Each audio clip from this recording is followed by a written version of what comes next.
Right. Good morning, everybody. I think you all know who I am now. I've been doing these sessions with UN Women for a year and a half, but I'm Jen Blandos from UN Women, and today we are talking about VAT in the UAE. And actually, I'm not a finance person. Never really been a finance person. I'm dyslexic with numbers, but actually, this is one. I really like talking about this because it's one of these things that's so important for our businesses. And if we can have somebody explain it to us in simple, clear language about what we need to do for VAT to run our businesses, it makes it so much easier to run, grow, scale our businesses. So we have Gemma Nye, who has an accountancy firm called GoFigure. Gemma will introduce herself in a minute, but we're going to go through all the nitty-gritty, lovely details when it comes to VAT. This workshop has been put on because of the work that NAMA Women Advancement Establishment is doing and UN Women in the UAE. So they love it. If you take screen grabs, you can share it online. Here are all of the tags for you to include everyone. And we've also included Gemma's as well, so you can share the love with Gemma as the session goes on as well. We have a couple of housekeeping bits that I'd like to tell you about. We're running the second cohort of the mentoring program. The first one started last year, and we had over 50 women business owners who were mentors who were supporting women in business in the UAE. So if you are an experienced entrepreneur and you would like to share your knowledge and experience, that they would love to hear from you to put your name forward as a mentor. It's a 6-month commitment. Or if you are a business owner that maybe you would still like to have some support to be able to grow and scale your business, you can also apply to be a mentee. So Maya has put in the box below just the link for you to be able to sign up if you would like to be part of that program. It's a form that you need to fill in. It starts this month or next month in June, and it's going to go until the end of the year. Now, a couple of other things as well that just to share with you, Dubai Business Women Council have asked us to share some of the events that they have. One is the Women Warriors 2 event that they have, and the other one is a session that they're running on emotional resilience. So you can find those on the Dubai Business Women Council website. You can just go to DBWC and they will have all the information. Now, there is a couple of other ones. There is the SHE 2022 Leadership Program. There are applications that are open from the 16th of May until September. And this is a leadership program. They're having open applications for women from the UAE and Saudi. So you can see here that here's the link if you would like to apply for that as well. So we're here just to share anything involving entrepreneurship and women in business. And just to let you know, the next couple of sessions that we have coming up, we do a session in Arabic every month and a couple of sessions in English. So my colleague Maya, who's here, is running a session later this week on understanding procurement and tenders. We've already run this in English. So if you missed this in English, we have this on the YouTube channel for UN Women. So UN Women Arabic, so you can check out the English version of this. And there will be, for all of our Arabic speakers, it will be available for you on the 26th of May that you can register. So Maya's included the links. And then next Tuesday, Hanan, who is a startup advisor, is going to go into detail about creating investor decks. So we'll be back here next week to talk about that. Now, Maya, we've been asked if you could have the link, if you could just pop in the link as well for the SHE session as well, the one that just happened before that. Maya will share that with you as well. Now, before we kick everything off, I have a really quick poll for you, and that is, we want to know how much you know about VAT in the UAE already. So we're just going to launch a poll. I'm going to stop sharing my screen so it makes it so much easier for me to share a poll. So we'll just launch this poll. And if you wouldn't mind going and giving us this information. And while we have this poll running, Gemma, if I could ask you to start sharing your screen, and Gemma is going to hop in here and introduce herself. While she's getting that up and running, just a little reminder as well that when we are running the session, that because we do have quite a few people in here, please, if you have any questions, pop them in the chat. I will interrupt Gemma and clarify any areas that maybe you have questions on. So she'll be able to get to those questions. Also, it is a non-promotional session. So that means please don't go and write details about your business or try to pitch your services to women in the chat box, because if we see that, the admin team are just going to remove you immediately. So Gemma, I'm going to hand it over to you. Let's get down to talking about VAT. And when you're finished giving this introduction, then we will look at our poll and see what people know about VAT. You're on mute, Gemma, right now. So I'll let you unmute yourself. And maybe do you want to make your PowerPoint full screen as well? Yeah, 1 second. How's that? Is it still? No, we see your search. So if you could go down to the bottom to the projector view, just to see the full screen, because right now it's not a slideshow.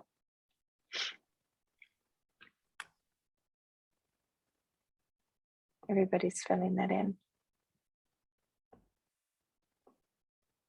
So just on the bottom, Gemma, if you just go down to the, so just if everybody, we've got 87% of you who have filled in the poll. So if everybody could just fill that in for us, that would be fab. So if you could just do presentation view. Oh, I don't know if you want to do it, Jen. So just, Gemma, if you go down to, do you see where it says notes and comments on the bottom right? Notes, comments, keep going over. Move your mouse over a little bit more. There's a little square that says projector. Why don't I see this on mine? I can see it on your screen. Either that or just go to, yeah, there we go. Yeah. Okay. You're good with numbers. Yeah. There we go. Good with numbers. So we'll just end this poll as well. So Gemma, it just looks that, you know, we have one person who is an absolute master and knows lots about VAT in the UAE, and then the rest don't really know much, or maybe 44% have average knowledge. So it means that there's always something that they'll be able to know a little bit more about. And maybe Gemma, before you jump into telling everybody about what we're going to cover, why don't you tell them who you are and why it is that you're going to be here today? Yeah, so hi everyone, I'm Gemma. I'm the owner of GoFigure Accountancy. I'm a UK qualified accountant and I qualified around 15 years ago. I've been in the UAE 9 years. So when I first arrived here, I worked in an events company as a financial controller, and then in 2019, they got taken over by a big corporate. And I thought this is the time to take a bit of a leap and set up on my own. So I set up my own small accounting business with an aim to sort of support small businesses, get them to understand a bit about the business and the finances and not be so daunted by numbers. So over the last 3 years, it's really grown and taken off, I think, with the implementation of corporation tax and some changes post-COVID with people wanting to set up on their own. It's been really great. So I absolutely love, I'm so pleased I made the leap, and I love supporting small businesses in the UAE. So rewarding. So today we're going to cover a little bit about VAT, when you should register, account keeping, the things that the documents that you need to keep, how you calculate VAT, and some of the errors and penalties that you get for not registering on time, or also making any errors within your VAT return, some of the issues that you might face there. And then at the end, we'll do a little bit of a corporation tax summary with a bit about what we know so far about the implementation of corporation tax, which is going to be coming in 2023. So we'll get started. Jen, just if there's any questions or anything, Jen, just let me know and we'll yeah, don't worry, you know me, I like to interrupt, so I'll be interrupting you throughout with clarifications and questions. Yeah. Okay, great. So what is VAT? The concept of input and output VAT. So VAT is an indirect tax that the UK government has imposed on all products and services here in the UAE. The VAT is controlled by the Financial Tax Authority, and the rate is 5% on all taxable supplies. And we have two types of VAT. So we've got output VAT, and that's the VAT that you will charge on your invoices to your clients, and that will be set at 5%. And that amount will then be paid over to the FTA when you submit your VAT return. And we also have input VAT, and now that's VAT that you are charged on all of your taxable supplies that you purchase. And that input VAT can be offset against the output VAT that you're due to pay over to the FTA, and you pay the net amount. So as a business owner, you are obliged to maintain all of your records and to track your sales and your turnover each month from the point of when you start trading. And you have to be able to track this and know this so you can be aware of when you're about to reach the threshold, and you can prepare to get registered for VAT. So there are two thresholds for VAT. The first one is the voluntary threshold, which is 187,500 dirhams. Now, as a business, you might want to wait until you meet the compulsory registration threshold, which is 375,000. However, there are some benefits to registering at the voluntary limit, which is that if you have lots of, if you're dealing with businesses that are VAT registered anyway, and you're charging them VAT, there's no actual cash flow impact to them because they can then reclaim that VAT. But if you register at that point, you can then also, if you've got a lot of local supplies here in the UAE, you can then reclaim the VAT on those supplies, and it's a cash flow positive benefit for you. Alternatively, if you don't have a lot of local supplies, then you can wait until you meet the compulsory registration threshold, which is 375,000 per every 12 months. And that is on taxable supplies, which is sales invoices. So that's not profit, it's the actual invoices that you raise to your customers. Gemma, can I just give a comment on that? Because we get asked a lot about this as well. And, you know, some people are really scared about charging for VAT and want to wait to register themselves for VAT until the very, very last minute. Now, the only thing as well is to remember that sometimes as well that you will prevent yourself from being able to bid for projects or to register for procurement portals for some government entities and companies, that sometimes that they will have a criteria that they will not accept you as a business unless you have a TRN certificate, so a tax registration certificate. And so that's another thing to consider as well, that if you do reach the threshold or the minimum threshold of 187,500, that actually shows that your business is growing, that you're doing something right, and that you could be looking at getting yourself registered for VAT, so you could open yourself up to other possibilities as well. And there is the question that we had, Gemma, that does this also apply to freelancers? Yes, it does. So it applies to any natural person and any LLC, any free zone. It's if you are providing taxable supplies in whatever commercial way, you must register when you meet those thresholds.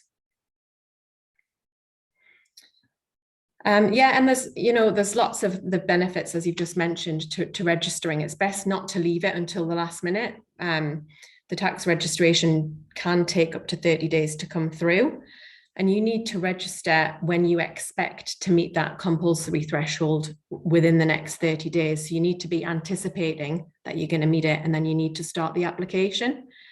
And it's almost better to get it in well in time so that you don't have to quote for a client project and put a disclaimer in there to say we might have to go back and charge you VAT, because when the FTA do the application, they might backdate your application to the previous month, in which case you then have to apply VAT to those sales. Okay, so we'll just go through the different types of VAT that we have here. We've got standard rated VAT, zero rated, and exempt supplies. Exempt, we don't really come across that too much. So standard rated supplies are supplies that are subject to VAT at 5%, and that's chargeable on all goods and services unless they're in the zero rated or exempt bracket. And when we actually declare our standard rated supplies at 5% on our VAT return, we have to do this at an MRIT level. So we also need to know our sales by MRIT. We then got zero rated supplies, which are certain goods and services are taxed at 0%. And that would be, I mean, the main example is if you are exporting goods and services outside of the UAE, that's a zero rated supply. We'll actually go into a little bit more detail on that later on in the PowerPoint. Healthcare is, properties and flights and that kind of thing, they're all zero rated. Now, if you're a zero rated business, you have the option, you have to register for VAT as per the thresholds, but you do have the option to request to be exempt from doing VAT returns. You might want to do this, you might not, because you may want to reclaim the VAT on your expenses and purchases that you purchase. So you've got that option when you're zero rated. Gemma, I have a few other questions for you as well. Someone wants to know, what are taxable supplies? Is consultancy a taxable supply? Yeah, any supply, taxable supply is any service or goods that you provide within the UAE. And the second part to the question is, what if clients are not based in the UAE? And I know we're going to go into more detail on that as well, but maybe just quickly cover it and then we'll go in detail. Yeah, we'll go into that in a little more detail. Even if they're not within the UAE, that still forms part of your revenue that you need to track for tax purposes. So that still counts towards the 375. But we'll then touch on how you deal with, when you're VAT registered, how you deal with those type of sales. Does that cover it, Jen? Yeah. It does. Thanks, Gemma. We'll come to, there's, and the question, we've also been asked, and we answered it where it says, does it apply to freelancers? And it is, yes, it applies to freelancers. Even if you're a freelancer, if you're providing goods or services, you need to keep track of your money and know where you are. So as soon as you meet those thresholds, you're going to have to register for VAT. Yeah, and when you do as a freelancer, when you do the VAT registration, you do it as a natural person. There's an option to select there, so the form's slightly different. And the last one is exempt supplies. I mean, this isn't very common. It's sort of the RTA, that kind of thing. You'll not find any VAT on those kind of receipts.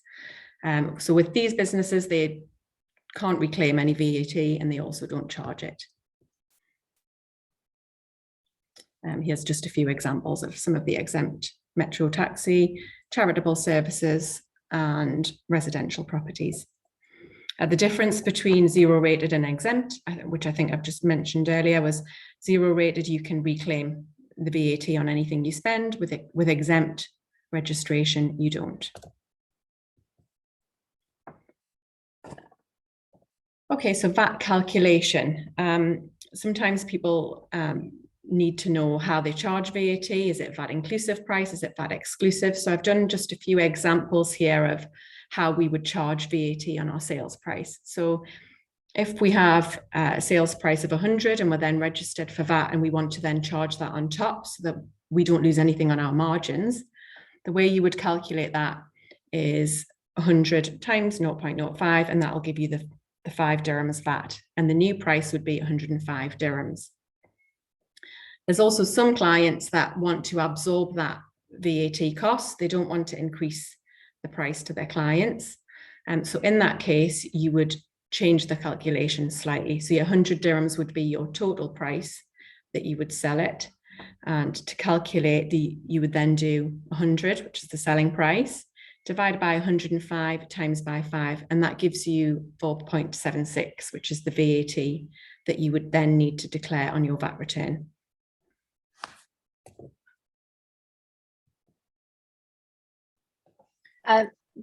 Gemma, sorry, I just want to ask you again, just from a clarification point of view, when you spoke about mentioning the VAT for each emirate and declaring that, we're getting quite a few messages about people being confused about that and how that works.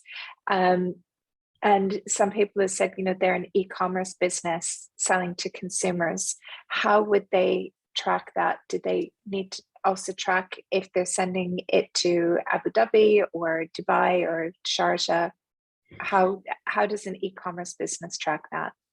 Yeah, so if the point of shipment is Dubai, then you would put Dubai as your emirate that the sale took place. On the VAT, this is on the VAT return, it's split out by emirate, so you have to put the value of sales, the VAT on those sales, and that's how it's split out. So it's the point of supply, so the point where you sell your goods, you have to be able to locate that.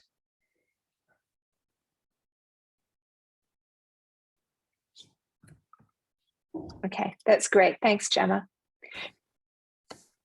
This is why I always say for things like that, if you have a business that's a bit complicated like that, a good accountant really helps. So then calculating input VAT is very similar to the output VAT. Actually, on all invoices, you should receive it split out because that's what you have to do as per the law. In some cases, you might find it isn't. So with the same method that I've just showed you, that's how you would calculate the VAT on any of your input VAT, like your invoices off suppliers. But you must ensure when you get to claim the VAT on an invoice from a supplier, they should also put their TRN, and then you know that the VAT registered.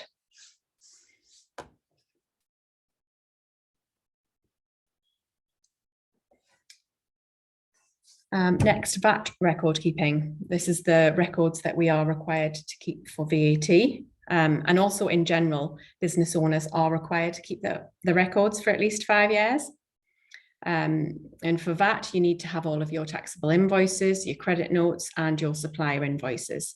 You can have these physically or you can have these electronically, as long as you've got them on file and they're able to back up each VAT return. And in the same way, before you're registered for VAT, you've got them there to be able to back up your revenue threshold. From an import perspective, you need to be able, if you're going to import goods and you're going to reclaim the VAT, then you need to keep, we'll go through it in a little more detail, but you need to keep the invoice from the supplier and also the bill of entry of that goods. And for export documentation, this is when you're going to export goods outside of the UAE and then declare a zero rate on those goods. You need to keep the official evidence, which is the customs exit certificate, which should be stamped. And then you also need to keep commercial evidence, which would be like an airway bill. As well as that, you then need to keep the tax invoice that you've provided showing that it's zero rated because you've exported the goods.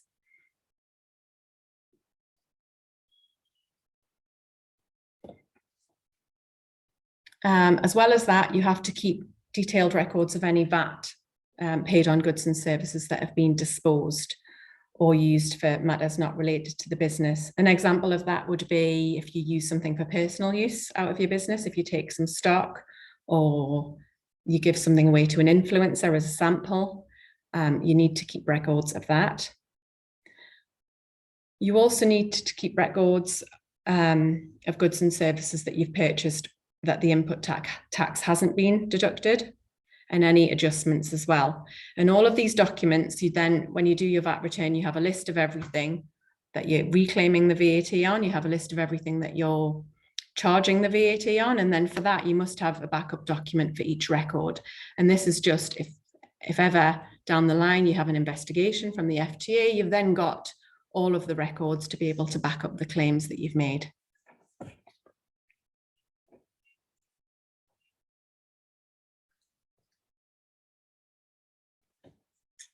Sorry, I do know that this is quite a lot of VAT information to go through.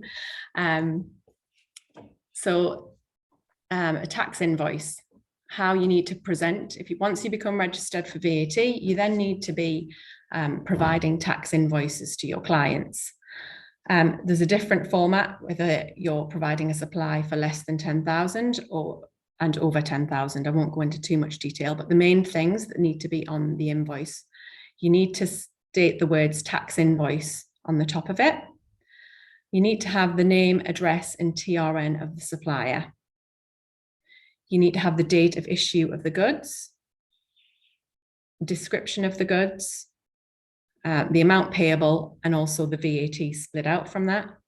And then if the project is more than 10,000, there's some extra details to be provided. I'm sure that if a lot of you are e-commerce businesses, you probably deal in B2C, so a lot of your consumers won't have a TRN. So as long as you put the name and address on there, that's fine. Gemma, I'm going to jump in here because we had a lot of questions that I've been saving up on the tax invoice issue. Now, first of all, just when you go and put tax invoice on your invoice, and you can only have tax invoice on your invoice if you have a TRN number. So that means if you were registered for VAT with the Federal Tax Authority, it is against the law to go and create an invoice and put tax invoice on it if you are not registered, and you need to display your tax registration number on there. So I just wanted to clarify that, because we get a lot of questions separately about that people get confused about. Well, my client has asked for a tax invoice, but so I just went and created an invoice in Word and put tax invoice on it. And you're not able to go and do that unless you are registered for VAT. Yeah, and that comes up a lot as well when people are getting close to the threshold and they're waiting for their TRN number and they want to get an invoice out. They want to charge VAT in advance, and you just cannot do that without the TRN number. Correct. And you will be given a date. So when you do register for VAT as well, that they will tell you when your period starts for registering for VAT. So you could apply now and submit all of your paperwork, but they might send back your TRN certificate and it might not start until the 1st of July. And so you need to wait until you find out what your VAT period is to be able to start issuing those VAT invoices. Yeah. So there's a lot of questions. So just to let everybody know that there are a lot of questions that you're asking about cross borders, so dealing with other countries. And Gemma and I have a whole section that we're going to talk about that, because I think there's a lot of confusions about charging tax and not charging tax. So we'll get to that, just so you know. So then this slide just sort of summarizes what I've just said on a tax invoice. This is directly from the FTA website, and it gives sort of a format of the things that you need to be including on there. And actually, I just want to add as well that if you are using online accounting software, that your online accounting software does this for you. So this is something that, especially if you are not using online accounting software, if you get to the point that you need to be VAT registered, please stop using Excel spreadsheets and manually doing your invoices, because if you issue an invoice incorrectly, it can open you up to really, really, really big fines as well. So you need to be able to have a system that you can keep track of your money and your invoicing, so you can make sure that you're filing correctly as well. Yeah, I completely agree with that. And you can get so many systems for really reasonable prices. I know that Zoho is offered with a few banks here for free. QuickBooks and Xero, they're all less than 150 dirhams a month. And it actually just saves a lot of time as well. Regardless of whether you're VAT registered, it's a great way to then just cumulatively track your turnover and be able to just monitor your performance each month. Okay, reclaiming VAT on import VAT. So if you are importing goods into the UAE and you are registered for VAT, there's an option where when you actually set up your registration, you can link your customs code and your VAT registration number. And that'll mean once they're linked that you don't have to pay the VAT at the point of import. What will happen is it goes onto your account with the FTA and you'll then see it when you're doing your quarterly VAT return.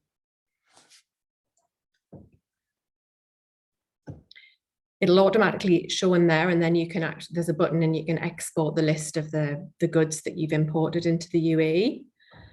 And provided you have all of the documentation to back up that list, so the list that the FTA provides, you need the bill of entry from the customs and the supplier invoice, you can then offset this amount. There's a line on the VAT return where you actually just reverse the amount that they've, when they put it into the VAT return, it shows that you have to pay that amount over. You then reverse that out in line 10 because you've got all of the backup documents to say that you can reclaim the VAT on this. And that's slightly complicated, so if anybody's got any questions, I'll try and clarify that at the end. So VAT filings and deregistration. So a business must apply for deregistration if it is no longer making taxable supplies or it isn't trading. Also, if you expect within 12 months and the next 30 days that you're not going to have exceeded the threshold of 187.5, you must apply for this online through the portal. Deregistration is quite simple to do, but you do need to have a backup document that justifies that you haven't met the turnover or that you're not trading anymore. So, I mean, for DMCC, they would provide like a confirmation that you're not trading, and this is the document that the FTA would require.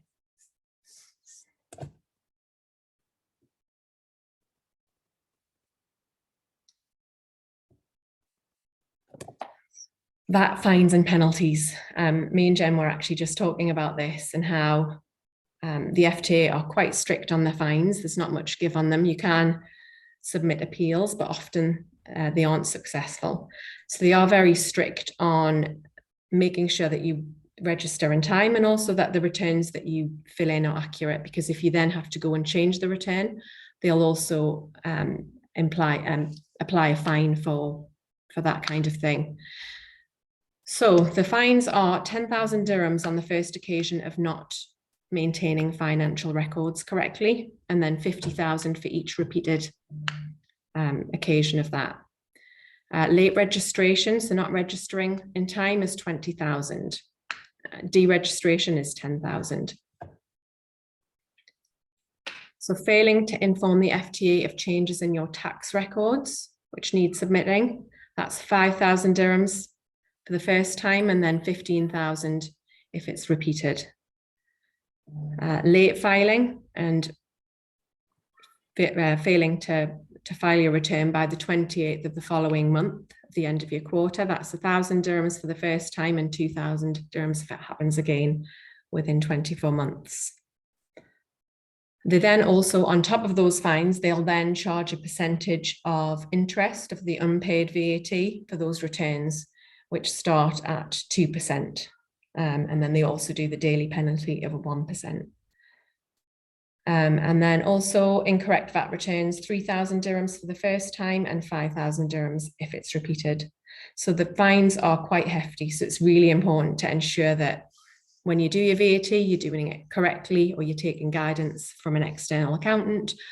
And also that really important that you register in the right time to prevent getting any of these fines. And actually, before let's go back, because I want to come to corporation tax afterwards. I think we've got a lot of questions and clarifications for VAT. The other one as well that isn't on here is incorrect invoices. And that's also a big one as well. And I believe that's 5,000 dirhams for every invoice which is done incorrectly. So that is if you are not putting the TRN number down, if you're not writing tax invoice, if you're not itemizing the VAT, all of those things that you need to follow the steps for what makes it a correct VAT invoice, which is why having an online accounting system is so great. right? Because the online accounting systems are set up and you set your region where you are, that it will have all of these things in there. So it will make it less onerous for you to go and create it if you're doing it in Word or Excel or something like that. Yeah. Yeah. Sorry, Jen. No, I was going to say we're getting lots of questions about which accounting software we recommend. I've put Zoho, QuickBooks, and Xero in the chat box. Again, there's no perfect accounting system. There's not one which is like, yeah, everybody should use this. This one is the best, because it really depends upon what your business is and what your business does. Because a system that works for me might not be okay for Gemma. And it really depends upon how you're running your business and maybe what other integrations you need with your business to run it. So for example, I know some people who have e-commerce businesses or who have a very product focused business, maybe if they have their business on Shopify, for example, they really like Zoho because Zoho has a really good way of managing the products as well. Do you hear that as well, Gemma, that a lot of the product-based businesses prefer Zoho, where some of the other businesses prefer QuickBooks or Xero, especially if they're doing more consultancy work? Yeah, I think they're all quite similar. A lot of my clients that are product-based businesses use QuickBooks as well. And it also has the Shopify integration. But yeah, I think those three accounting systems that you mentioned are the most popular, and they all have the functions to be able to do the VAT returns as well as manage e-commerce businesses. Yeah.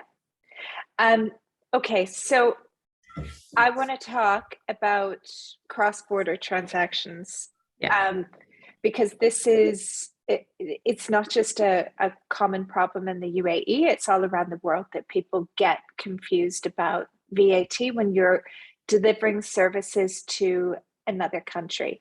So let's first talk about the GCC and doing business within the GCC, because a lot of small businesses will probably initially be doing work in the GCC. So let's say, for example, you are a consultancy or a consultant and you have a project in Saudi Arabia. And there are two different ways it could be. One, that you are flying to Saudi Arabia and delivering a project in the country, or the other part could be that you have your work that you're doing here in the UAE for the client in Saudi Arabia. Let's explain. I'll let you explain. Yeah, so at the minute, there is a lot of confusion because they're talking about, especially because Saudi also has VAT, and they're talking about implementing states, and if this is an implementing state, then this is what's going to apply. But right now, at this moment in time, the UAE doesn't class any other GCC country as an implementing state. So right now we have to deal with Saudi as if it's the rest of the world, as if we are exporting a service or we are exporting a good. So in that scenario, we have to zero rate. But we have to be providing the supply to Saudi Arabia. We have to be exporting the goods. You have to be able to prove that you've exported the product. And if you're providing a service in Saudi Arabia, you have to be able to prove that the service was provided there. And, you know, I think we talked about this yesterday, Jen, with the anywhere in the world for any e-commerce business, if you're a coach or anything, as long as that consumer that you're providing that service to doesn't have a permanent establishment here in the UAE, doesn't spend more than 30 days here, then we are okay to zero rate that supply. So that means that when it comes to your VAT bit on your invoicing software, you list that as zero rate, and that means that there's no VAT applied. Yeah. However, I want to dive deeper into Saudi Arabia, because Saudi Arabia is a little bit special in the way that taxes and charges are done. And entrepreneurs, if they don't understand how it works, that they can lose money in the process. And that is because Saudi Arabia has something called withholding tax. And initially, the withholding tax used to be that if you went to Saudi Arabia and you delivered work in Saudi, that they would take the withholding tax is 15%, and you would lose 15% on the price of what it was that you were delivering.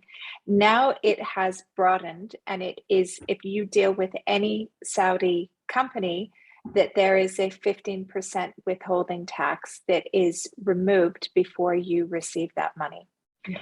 So as a business, you need to be aware of that. So if you are writing a proposal, let's say you're a consultancy and you're writing a proposal, that you need to make it very clear that the fee that you are quoting is without withholding tax. It's without any other sort of taxes. I always have a disclaimer when I write my proposals saying that this is the fee, and it excludes all forms of VAT, withholding taxes, or any other charges, because you never know what might happen.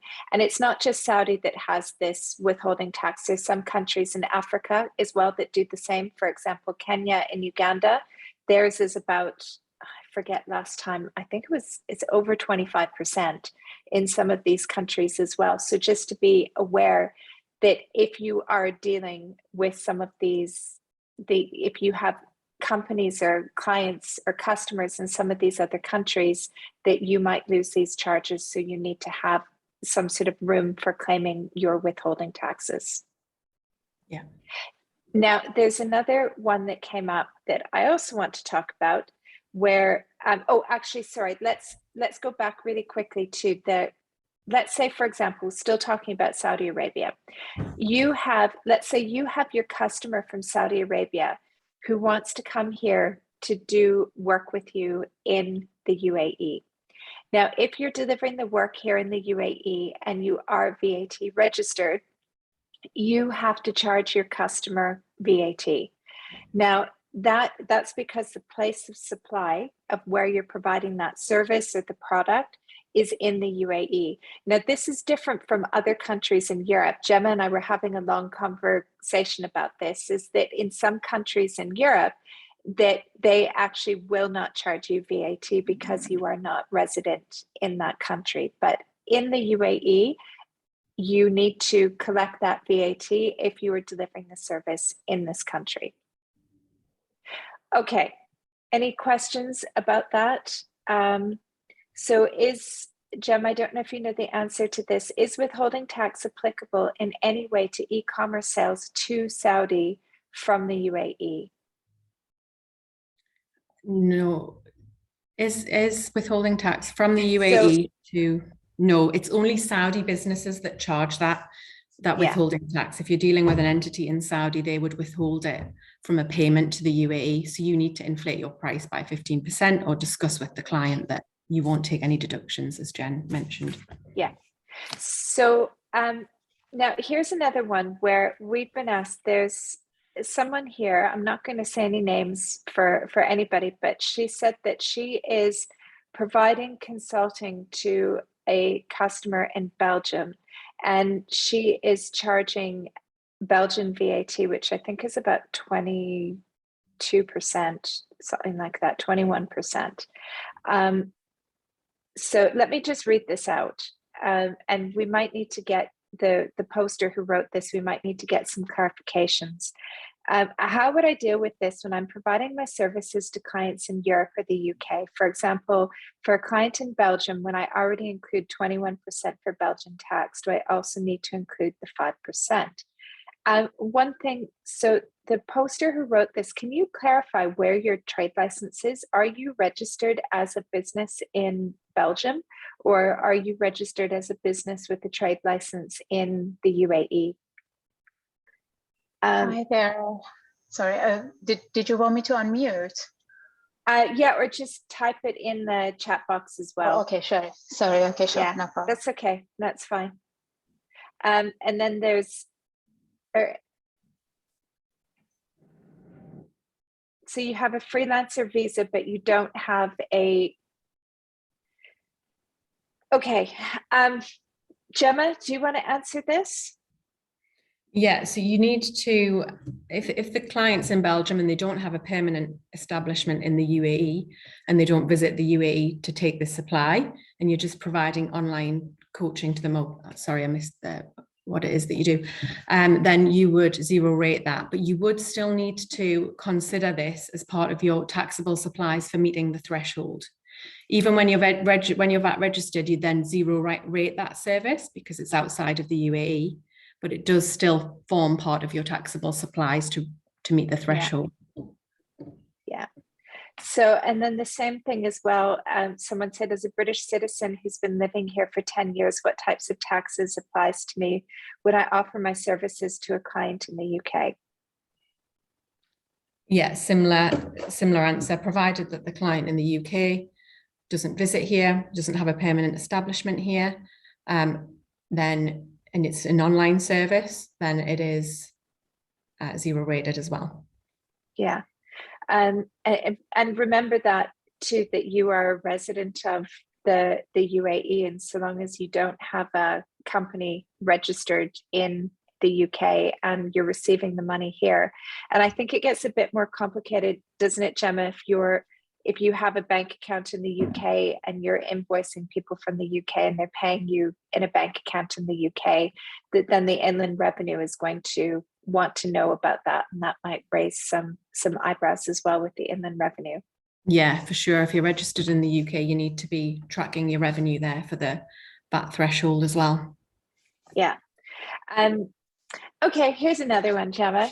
You and I were brainstorming all of this. This is also one we spoke about yesterday, is free zone companies and the misconception that people have about being exempt from tax or VAT in a free zone. Yeah, I got it. Okay. Yes, you have to charge VAT if there is some special exemption rules that I won't go into too much detail because they're mainly for larger organizations. But you do need to charge VAT if you're going to move goods. If it's, for example, if it's a good that you're moving from the free zone, outside of the free zone, anywhere locally within the UAE, you must charge VAT on that.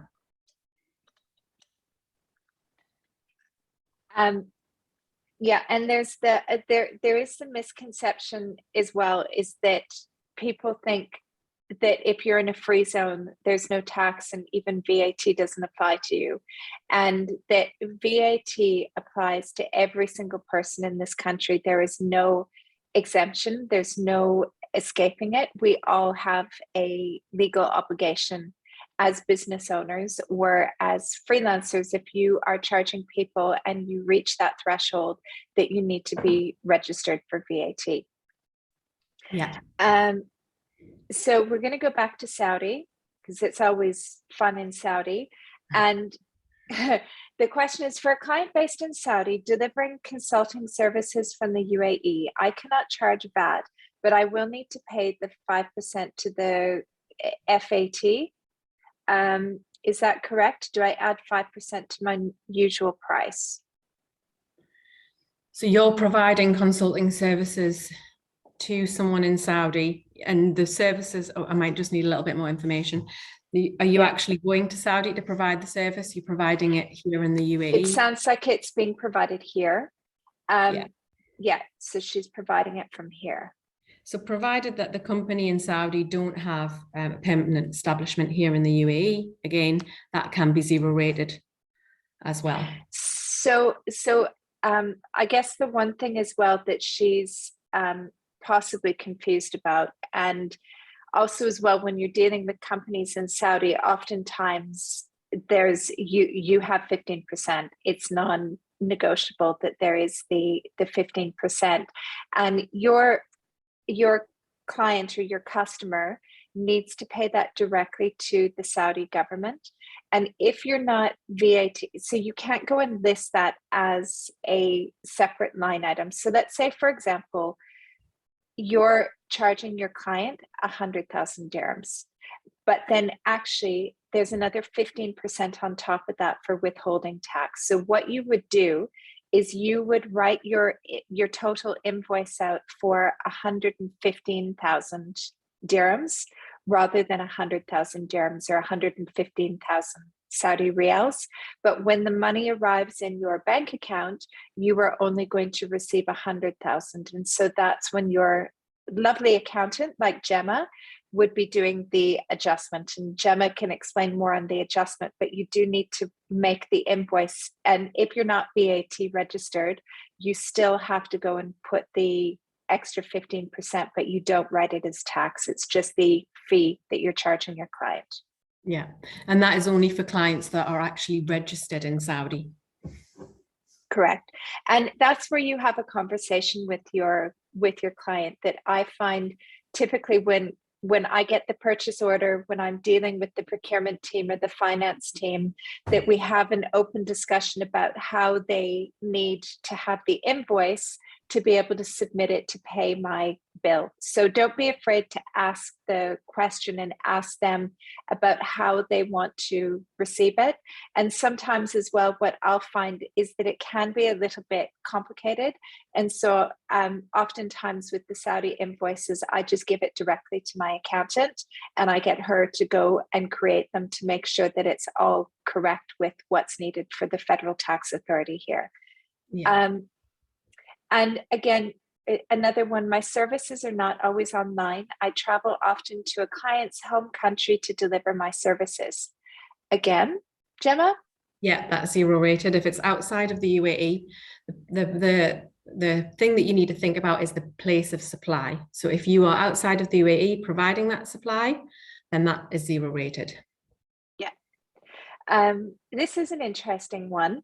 How do they register post-dated checks for renting with VAT? For example, we are receiving a full amount as a post-dated check, and the system will record this sales VAT. What do we do with this? Because we did not collect the money yet, and at the end of the month, the VAT shows in the report as output VAT. Yeah. So you have to, when you're providing a service and you're charging tax and VAT on your invoices, the point of supply is the earlier of either providing that supply in issuing the invoice or when you get paid, the earlier of. So even if you get, for example, you provide a service on the 1st of the month and you don't get paid until the 30th, your tax point is the 1st of the month because that's the date that you've provided the supply and the invoice.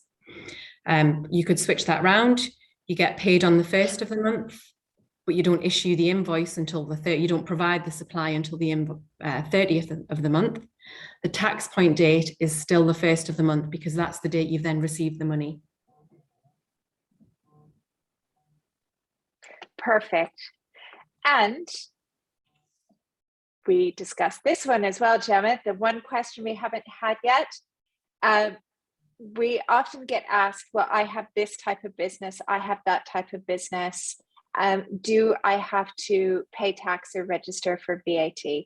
So it doesn't matter what kind of trade license you have, what kind of business you have, VAT is relevant to every business, every type of license that you have in the VAT. It doesn't matter if you're doing training or online training or trading, or if you're in a free zone, or if you're one place or another. We've also been asked as well before if UAE nationals are exempt from VAT. No, everybody in this country, in the eyes of the Federal Tax Authority, everybody is equal and obliged to pay taxes. Yeah, absolutely. And even if you're providing only zero rated supplies outside of the UAE, you still have to go through that registration process, and you have the option to then provide an application to prove that you're just doing zero rated supplies. So you don't have to do VAT returns, but you still have to go through the registration process. Yeah. Okay, I have another one because this is something where people have been given interesting advice. We have an educational license registered in a UAE free zone as an LLC. Are we exempted from paying taxes till now? We were told to add the 5% VAT amount to our invoices as VAT inclusive amount. We will not reach the threshold through this year. We are not registering for a TRN, correct? Oh, Gemma. A lot of information. Okay, so not meeting the threshold, actually, therefore, if they're not meeting the threshold, they don't have to register. Educational services institutions are 0 rated, but you still have to count your taxable supplies, even though you're a 0 rated business. Did I miss, what was the other question? Yes, so this line, this is, we were told to add the 5% VAT to our invoices as a VAT inclusive amount. I don't know who told you that, No. but that's kind of illegal. Not. Yeah, you have to have a TRN number to be able to issue any VAT on any invoice. Yeah, so you do not go and charge VAT in any instances unless you are registered for VAT. Now, on that, also, we had a discussion about this yesterday. If you have a business where you think that you are going to scale quickly, or you think within your business plan that you're going to reach the VAT threshold maybe after 6 months or 9 months, that is also where you need to think a little bit about your pricing. Because if you are if you're not VAT registered, and let's say again you have customers that you're charging, I don't know, 100 dirhams a month, stick with 100 because it's easy. When you get to registering for VAT, you either have to change the price, so your price then becomes 105 tax inclusive, or you have to basically absorb that 5% of VAT. So this is something that you need to think strategically about as a business, that if you will be registering for VAT, will your customers accept that your prices are going to be increased by 5%? Or do you absorb the amount yourself? Or do you think now, as you're setting your prices and getting your customers, that you price it where you want to be priced when you would be charging VAT eventually? So let's say, for example, you decide that's going to be 105 dirhams. So you start as 105 dirhams. You wouldn't be paying tax initially on that, but when you become VAT registered, your customers won't get a shock that they have to pay the extra 5%.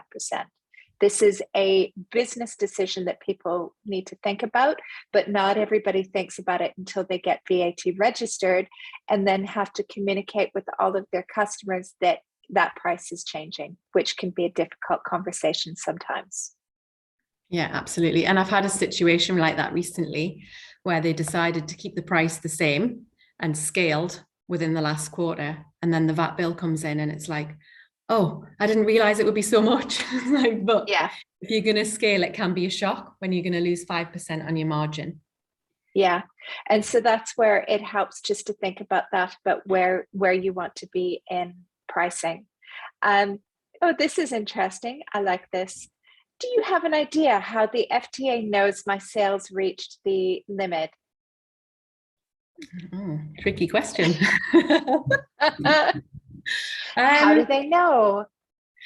There is a lot more regulations coming in here to do with sort of factor, which is the money laundering and that kind of thing. They're just trying to up the UAE on a global scale of how they're sort of recording money laundering regulations and that kind of thing. So they could potentially get access. You could see you're going to be getting receipts into your bank account as a business. It's a hard one to answer because I've never come across this, but there's lots of ways they can check.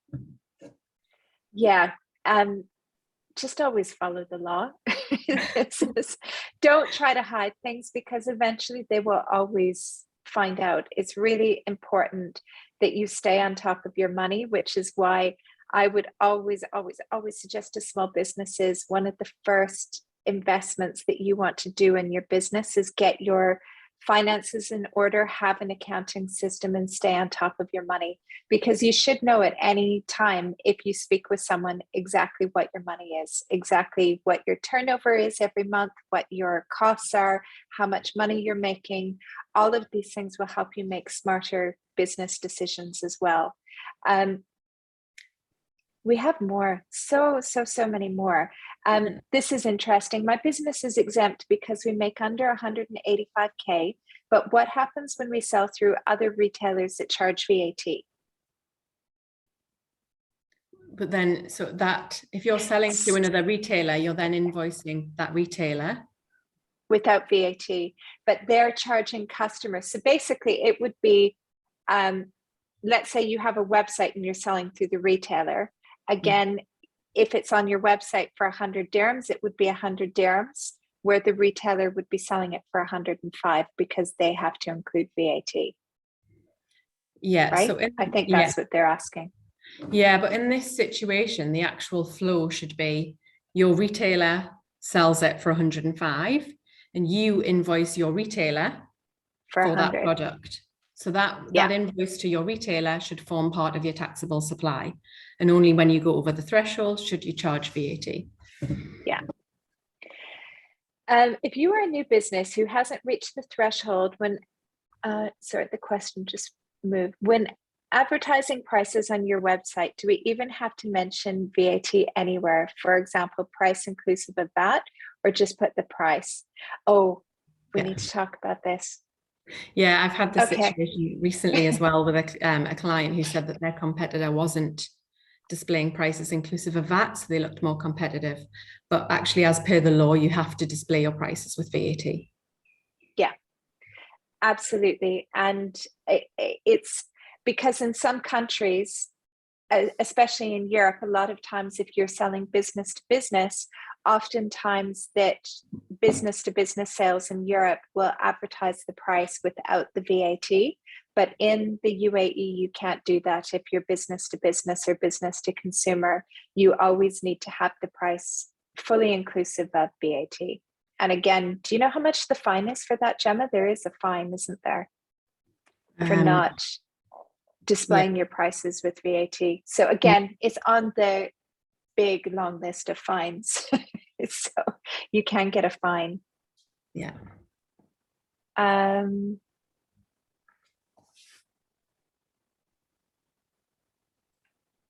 Let's move on to, let's talk about corporation tax, and then we will come back to some of these other VAT issues as well, because corporation tax is important now to be thinking about. Yeah, so it's still a bit of a work in progress. They've just released a paper at the minute for some queries, so we don't have the final tax regulation yet, but what we do know is that it will be implemented from the 1st of June 2023 for years. That's the starting, so you need to, whatever your year end is. For example, if you've got a year end of the 31st of December 2023, you'll apply corporation tax from the 1st of January 2024. It is going to apply across all Emirates, and the rate will be set as 9% on taxable profits. So that's not sales, that's actually your net profit. So your sales less your cost of sales less your overheads will give you your net profit. And it's only for businesses that earn over 375,000 dirhams in net profit. You will be charged 9% on that. And then anything below that, it's 0%. And they also are talking about a rate for multinationals, which is expected to be around 15%. Businesses that need to register, or anybody with a trade license or freelancer permit, or anybody that's making profits of that level, they have to be registered. You actually have to register. Even if you're 0%, you have to register for corporation tax. It's just that the rates will differ depending on your profits. We do know that the tax registrations will be annual. So it's just important to get everything in order now. If you don't have an accounting system, look at options. You know, I know that potentially accounting costs some people might see them as quite an expensive overhead to have. It doesn't necessarily have to be like that. An accountant could just help you get set up on your own system and help you to manage it in-house yourself, depending on your budget. But it's really important to get that in place now so that when this comes into effect, that you're already up and running and it won't be a huge catch-up exercise. Yeah. Does anybody have questions about corporation tax? Because we've got a gazillion questions about VAT, so we're going back to that in a second, but I'm just wondering if there's any questions on corporation tax. I think this is the corporation tax is really important to keep in mind, because previously people used to say, oh, I don't need an accounting system, it's fine, I don't meet the threshold, you know, I'm just going to keep it on an Excel spreadsheet. But when we're going to have the obligation to do tax returns and to register with the tax authority, even if you're making 5,000 dirhams a year, that it's even more of a reason to get your finance and accounting systems really organized and in place, because this is very important. And I suspect that the fines for this are going to be just as beautiful as they are for VAT. So you want to make sure. So someone said, do you know if Xero will have this facility? Gemma, I'm sure Xero will. I think Xero is one of the main international ones.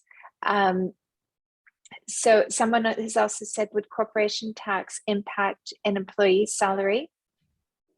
No, so we're still waiting for clarifications on, you know, if you're an owner of the business and how the salary of that will work. So yeah, no clear answer on that. With Xero though, you don't need to charge this on your, the setup will be quite easy. You'll still get your P&L, which will have your net profit, and all you'll need to do is accrue for that. If you're within the threshold, accrue for that 9% tax. So Xero already has that capability right now to be able to do that. Yeah. And that's what's great about having an accounting system, is that you're able to go in at any time and see what your liabilities are, so you can make better business decisions. So for example, I use Xero for my business, and I can go into Xero and see how much VAT I have accrued that is payable for the next quarter for VAT as well. So that's really important too, that you have to remember that when you're collecting that money, because I know small businesses can get into trouble with this sometimes, that they'll collect the VAT, but then they will forget that they also have to return that VAT to the tax authority as well. So that's not free money, that's money that you're holding on to that belongs to the government as well. A few things. So do we register for corporation tax in addition to the current tax registration process? Yes. We don't know the exact process that you have to go through to do the registration, but it will be with the FTA and it will be a separate registration. And someone says corporate tax is applicable only when we have net profit, right? Yes, it's 0% up to 375,000 dirhams of profit. And then over and above that, it's 9%. Yeah, and there's still no clarification on what that is, and especially for owner salaries, and if they will accept for you to pay yourself a salary of 2 million dirhams a year, or if there's going to be, you know, if there's going to be limits, and I'm sure there is. I'm sure that they're going to be on top of what kind of tax avoidance people will do and what the rules will be around that as well. So yeah. It's going to be a little trickier because we're not dealing with income tax at all here. Whereas, going back to advertising prices inclusive of VAT, if somebody is not VAT registered, do they need to go and advertise their prices and say inclusive of VAT, or they just put their prices? They put their prices. But it should say that you have to put VAT inclusive as well. I think most company, even on e-commerce websites, there's a note there. Sorry, I don't know the exact rule on. Because I think though, if you're not VAT registered, and I'm not an accountant, but I would think if you're not VAT registered, you wouldn't need to say that it includes VAT, right? Yeah. That's right. Basically, I would think you shouldn't be saying VAT anywhere until you get that tax registration number in your hand. Yeah. Okay, more questions. Which system should we follow, the IFRS or the USGAAP? Do you want to explain to people listening exactly what that means. Yeah, so IFRS is International Financial Reporting Standards, and Usgaap is very similar version. I follow IFRS. It depends if you have a business, where your business is located. It really doesn't make too much difference, but IFRS is the most common one I find that people use. Excellent. Any other questions? There's been a lot of very detailed questions. It's funny, Gemma and I were saying, Gemma said to me, she said, we won't have more than an hour. There's not enough information. And I said to her, I'm like, Gemma, people are going to have lots of questions. There's always lots of VAT questions. I think we've managed to get through a lot of the detailed ones. Does anybody feel that I missed your question? I think I've gone through and pulled out most of the questions here. If anybody has, with the accountant in the Zoom room today, if there's any more detailed VAT tax accounting questions that you have for Gemma. No? Oh, look at that. Okay, before you all run away, then I have a little poll for you, which I would love for you to answer, because this is so important for us within UN Women. If we can get your feedback just about how you found today's workshop was, and if you still have any questions.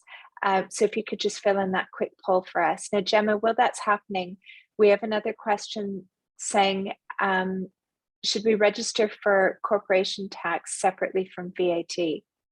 Yeah, we don't know the process for how you're going to register, but yeah, I think that'll be when we find out, it'll be a separate thing to the VAT.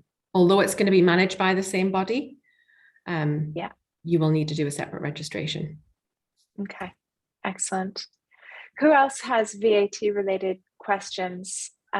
Getting comments, having people say it was really useful.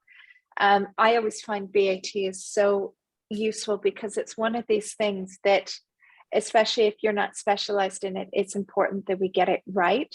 I was saying to Gemma the other day, my absolute favorite hack automation that I discovered a few months ago was I use Stripe to collect all of the payments in my business, and I have probably about 600 to 700 invoices, sometimes up to 1,000 invoices in a month.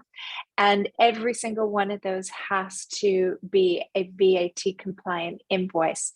And what was happening is that I was collecting all of the payments in Stripe, which was the payment gateway.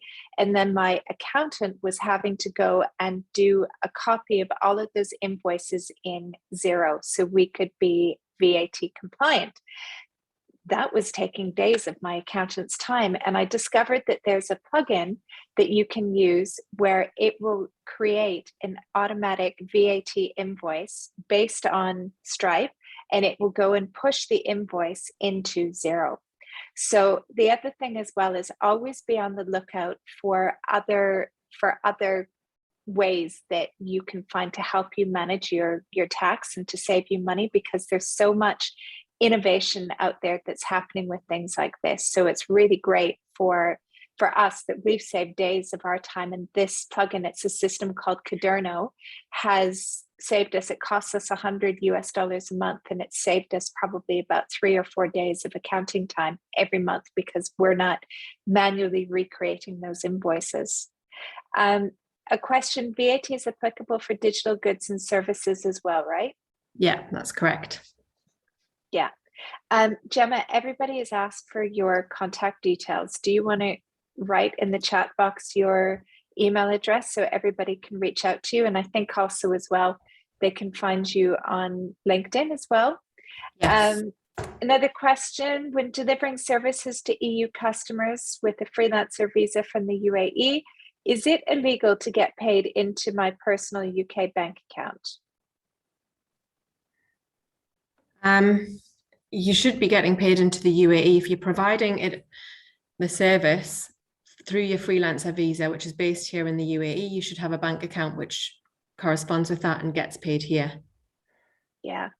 And, you're going to be better off from a tax perspective as well. So it's definitely. Yeah, I was about to just say that the UK, you're then opening yourself up to the UK VAT system and getting registered there and that kind of thing. So it's best to keep it in the UAE. Yeah, absolutely. Okay, Gemma, can we just go to the next slide? I just have a couple of things. I think the poll we can skip. If I can ask, we've only had 70% of you do the poll, so it would be fabulous if you would do that. Sorry, Gemma, can you just pull up the last slide on? You can skip over the poll, but the next slide.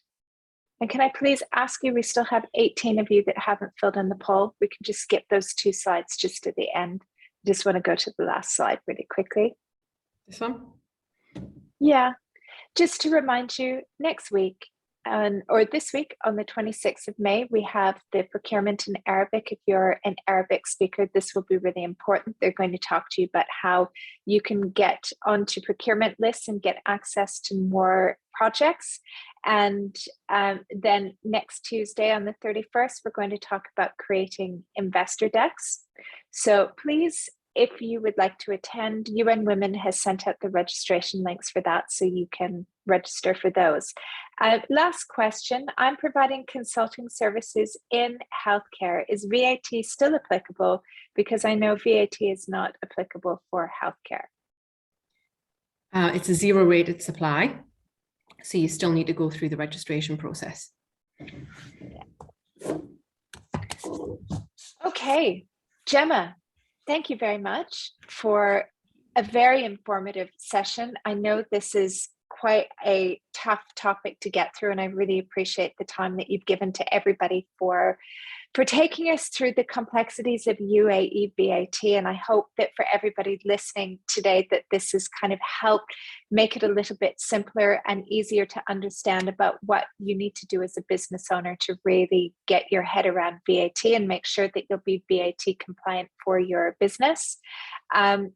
Anwar, I'm going to wrap up this session, and then Gemma will answer your question because this is a bit more detailed. Maybe Gemma, if you want to read this question, I'm going to close the session, and then maybe we can stick around with Anwar to answer her question. But for everybody else, I would just like to thank NAMA Women Advancement and UN Women for supporting this program and for supporting these sessions, and to all of you for being so fabulous and engaging and asking all of your questions. And I wish everybody a beautiful Tuesday. Enjoy the rest of your day, and we will see you soon. Have a great day, everyone. Bye. Thank you.